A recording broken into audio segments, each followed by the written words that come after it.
Nothing released the Phone 1 in summer of 2022, almost 1 year ago, and it was a very impressive first entry for the company. The phone was a standout, it raised eyebrows, and it gathered a decent-sized, growing fan base. I'm part of that fan base as I still enjoy this phone a lot, and I'm really looking forward to the Nothing Phone 2.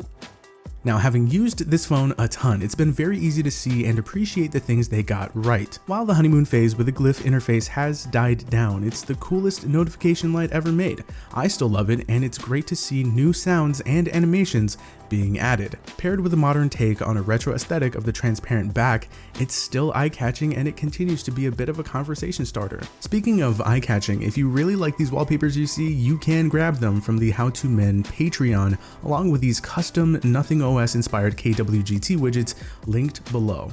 Other things like the buttons being placed in good, comfortable positions, the phone itself being nice and lightweight, the bezels being symmetrical all around the screen, the charging not being painfully slow, the inclusion of wireless and reverse wireless charging, the 120Hz OLED display, the clean and simple software, a number of things contributed to a thoughtful user experience that made a lot of sense. But of course, on the flip side, you got the mid-range processor and lower IP53 rating, the somewhat buzzy haptics, the mediocre stereo speakers, an okay fingerprint sensor that sits a little low on the display, a screen that doesn't get super bright, a smaller battery than you would want for a phone this size, add on region availability and pricing discrepancies, and carrier compatibility. It was clear to see that Nothing had their work cut out for them.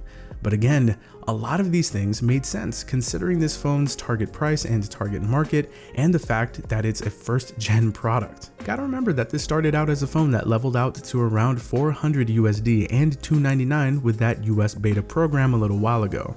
As much as I like flat edges on phones, I feel they're best suited for smaller devices, like I mentioned in my previous iPhone video. At this size, flat sides on a phone make for a more unwieldy and uncomfortable feel in the hand. This is something we see taken care of with phones like the Pixel 6a, the 7, and Galaxy S23 lineup. Ergonomics are important, and with Nothing's love for design, we'll see how they decide to switch up the hardware. And personally, I don't think anything drastic needs to be done, just some tweaks and refinement. Definitely not asking them to switch up the general styling of the phone, of course. That's something I expect them to build on. Just wanted to take a quick sec to thank the sponsor of this video, dbrand. The back of the Nothing Phone 1 looks pretty awesome, right?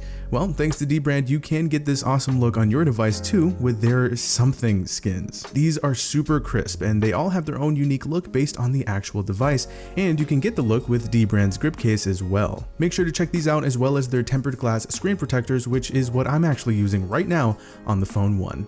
Link below.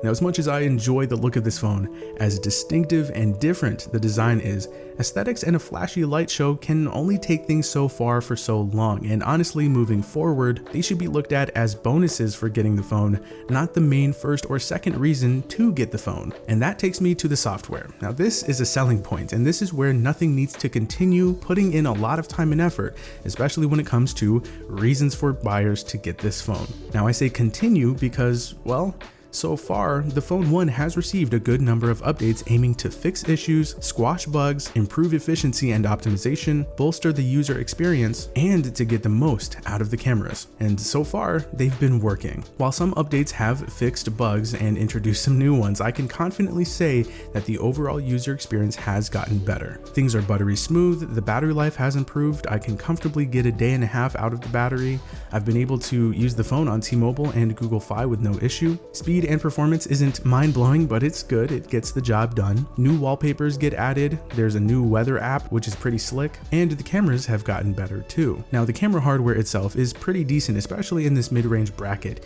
It's the software and image processing, among other things, that still have a ways to go. Over time though, I feel that the cameras have become a little more reliable in terms of what you can expect the results to be, and you can absolutely get some nice looking shots. You can even grab a Gcam port to help out if you want. Now, shutter lag is still an issue.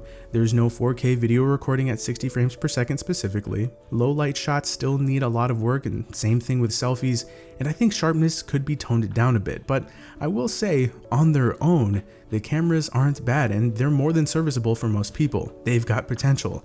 But I think now, more than ever, the smartphone camera department is in quite the heated competition, and as we know, that's not a competition reserved for the upper echelon of smartphones either. So I'm hoping we see a good-sized, competitive leap forward, both hardware and software-wise, for the next phone's cameras. Either way, the super clean software is something a lot of people gravitate towards.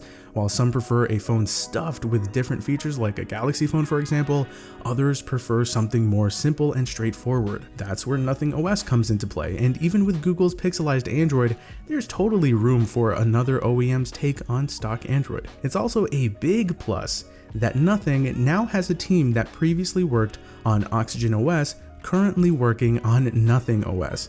I know the fans of the old Oxygen OS are very happy about that. While simple things like a one-handed mode and a baked-in screenshot editor, for example, remain to be seen, those and other things can be added down the road, and the improvements made so far have been beneficial.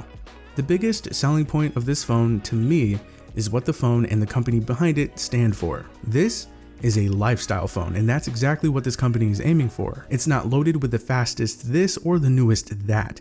It also isn't wildly expensive. It doesn't crush benchmarks, and it won't replace your gaming console, but it will complement your daily workflow with a clean user experience and unique flair that you won't find anywhere else. Carl Pei has stated that the Nothing Phone 2 will be more premium. We also know that it'll be getting a Snapdragon 8 series processor.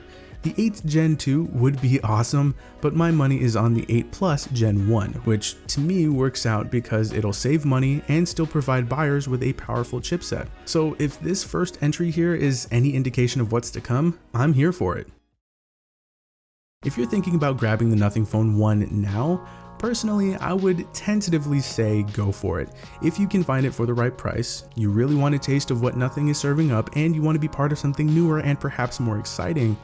Otherwise, I would wait for the next one, which I'm sure will come with necessary improvements, refinements, and US availability. The budget to mid-range smartphone category isn't getting any easier to navigate though. With the Pixel 7a coming this summer and the Pixel 8 lineup shortly after, among other releases, you'll have plenty to choose from in this tier of phones. With their wireless earbuds making waves, the Phone 1 making some noise, the future is bright, and I'm excited for the next phone and whatever else the company has up its sleeve. It's always great seeing new ecosystems starting to grow. What do you think of the Nothing Phone 1 and the upcoming Nothing Phone 2? Also, I tagged the smartphone that I used in this video, the Nothing Phone 1, within the YouTube product tag feature sponsored by YouTube themselves, so check it out. Drop a parrot emoji in the comments if you made it to this point of the video. I hope you enjoyed. It's been Zach, and thanks for watching.